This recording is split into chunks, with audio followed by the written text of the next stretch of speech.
booties for black girl nerds.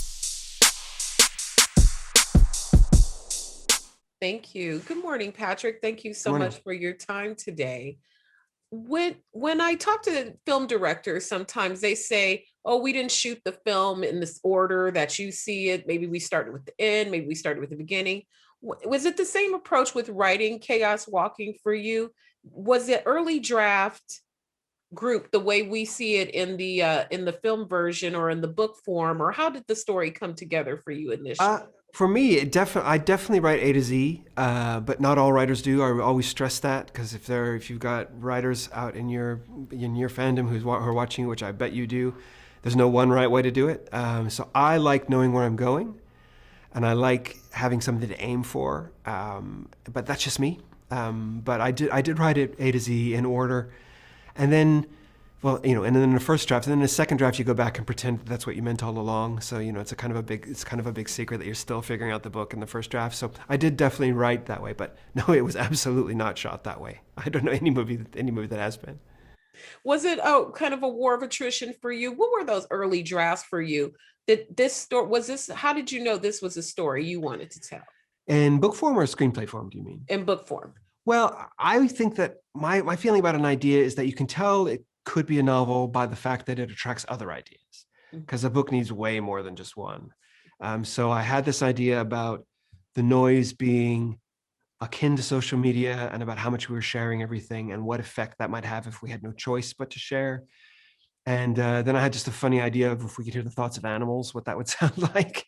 And then little things started just sticking together. And it's when you've got all those little things coming that you think, okay, this could be a story. And then you just take the act of faith that any novel is, which is a big leap of faith, but you got to take it.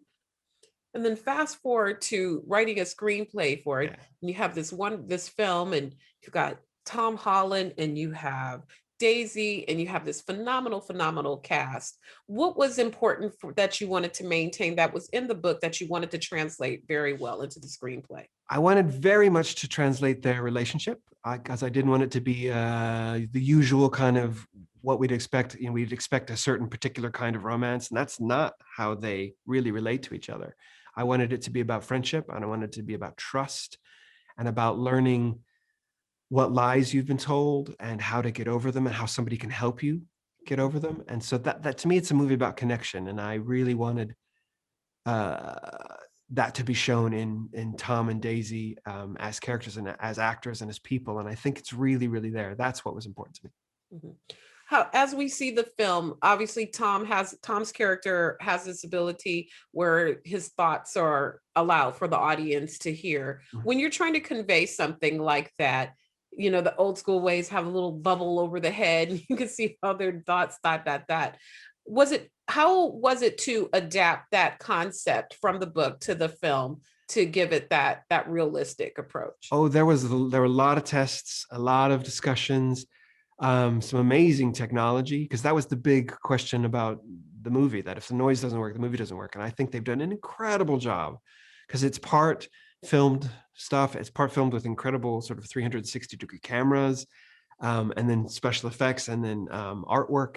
So it's a huge combination of things just to get it exactly right on the level so that it makes sense. But there's a scene where Tom Holland is walking up a hill behind Daisy Ridley, and you can see all of his thoughts just coming out of his head, and it looks amazing. So better than an author could have dreamed.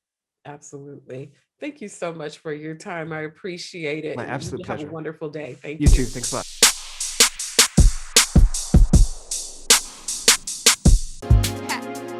Better shake your booties for black girl nerds.